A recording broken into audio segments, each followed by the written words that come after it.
Have you ever wondered why just talking about a painful past event rarely actually makes the pain go away? We usually assume that if we just analyze a traumatic memory enough, we can, logic our way right out of it. But, well, science tells us a completely different story. Welcome to The Explainer. I'm so thrilled to have you here with us today. In this explainer, we're doing a really deep dive into Dr. Bessel Kolk's groundbreaking book, The Body Keeps the Score. If you've ever found yourself wondering why we can't just think our way out of stress, or why our bodies seem to just hold on to the past, you are absolutely in the right place. We're going to look at the exact mechanisms of how trauma rewires us and, most importantly, how we can heal. Okay, let's dive right into this. Here's our roadmap for today. Number 1, we'll redefine trauma. Number 2, look at your brain's alarm system. 3, explore how the body remembers. 4, check out paths to healing. And 5, we'll look at the scientific debate. All right, so part 1, redefining trauma as an invisible illness. We really need to completely shift our focus from thinking of trauma as just a bad memory to recognizing it as a pervasive physical condition. See, trauma isn't stored in the brain as a neat little story with a beginning, a middle, and an end. Not at all. It's completely fragmented, kind of like a chaotic, shattered painting. It can actually shatter the mind and literally erase a person's core sense of self, leaving them feeling either completely numb or just constantly overwhelmed by these isolated sounds, images, or physical sensations. So to understand why this fragmentation happens, we have to look down at the brainstem, specifically what we call the reptilian brain. Now, this is the most primitive, survival-focused part of our brain. When a traumatic event occurs, the impact hits this animal part of the brain directly.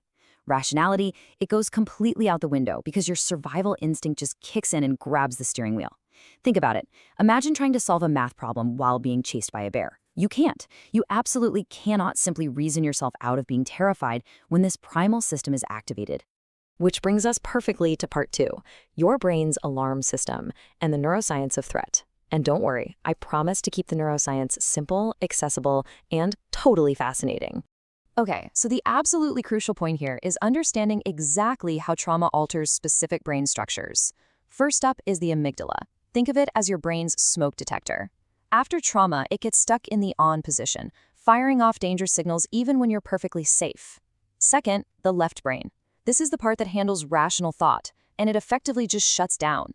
This is actually why trauma survivors often literally cannot find the words to describe what they're feeling. And third, the anterior cingulate. This acts kind of like your brain's emotional brakes, and it misfires. So, meaning you can't easily calm yourself down once you're triggered. Let's see how this builds into the physical body using Stephen Porges' polyvagal theory.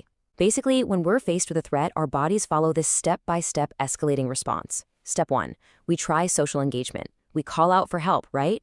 But if no one comes, we move to step 2. The sympathetic nervous system triggers fight or flight. Now, if we're trapped and we can't fight or flee, the body initiates step 3, freeze or collapse. Your nervous system literally shuts you down to protect you, which leads to numbness and dissociation. But here's a piece of data that offers some incredible hope. 80%. Yep, research shows that 80% of the fibers of the vagus nerve are afferent. Now, all that means is that they run from the body up to the brain, not the other way around. This is huge. It means we can directly train and calm our brain's arousal system by using bottom-up methods, things like focused breathing, chanting, and physical movement. Which leads us right into part 3, how the body remembers. This is where we explore the literal meaning of our title, The Body Keeps the Score. Because trauma forces that rational brain offline and traps the body in a state of defense, many survivors develop what's known as alexithymia. It's a big word, but it describes this terrifying inability to sense, identify, or put words to your own internal feelings. Imagine trying to explain a color you've literally never seen before. That's kind of what it's like to lose the vocabulary for your own physical and emotional sensations. It creates this massive divide between a person's sense of self and their actual physical body. And because the body's stress hormones are just constantly surging, the physical toll is massive. The Adverse Childhood Experiences, or ACE study, firmly connects emotional trauma to severe bodily diseases. It's wild, but the higher the trauma exposure, the higher the rates of heart disease, cancer, liver disease, and chronic pain. The emotional pain literally transforms into physical illness. But I really want you to hear this vital takeaway. Survivors are not broken. Things like hypervigilance, freezing, and dissociation, They're actually incredible, highly adaptive biological survival mechanisms. I mean, they kept the person alive. The issue isn't that the survivor is broken. It's simply that these biological mechanisms are stuck in a continuous loop of threat, and they just haven't received the signal that the danger has passed. So, how exactly do we send that signal? Let's move into part 4, paths to healing, and focus on exactly how survivors can regain ownership of their mind and their body. And this brilliantly illustrates the core shift in modern trauma treatment. On one hand, we have top-down therapies, right? Things like traditional talking and cognitive reasoning. Now, while those are super helpful for framing the story, they often don't reach that primitive brain we talked about. On the other hand, we have bottom-up therapies. We're talking movement, breathwork, rhythm, neurofeedback, and EMDR. Because trauma is housed in the body in that reptilian brain, these bottom-up approaches are absolutely critical for actually recalibrating the nervous system so the body can finally feel safe. Another profoundly important path to healing is safe, reciprocal human connection. Almost all mental health problems stem from a disruption in our ability to connect and form healthy relationships. Engaging in communal rhythms, whether that's synchronized group movement, singing in a choir, or even playing team sports, viscerally signals to the nervous system that it is safe to connect and belong again. Now, on to part 5. As with any highly influential work in psychology, it's incredibly important that we zoom out and look at the broader scientific context.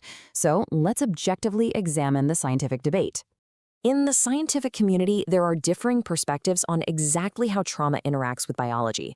On one side, we have the neurotoxic stress theory, often associated with Kolk's framing, which suggests severe trauma directly causes permanent changes or damage to the brain. On the flip side is the diathesis stress model. This model suggests that pre-existing biological differences or genetic vulnerabilities are actually what increase a person's risk of developing PTSD after a trauma. Just to give you the full picture here, recent systematic reviews, such as those by researcher Michael Scheringa, have evaluated prospective studies. Those are studies that measure brain variables before a trauma occurs.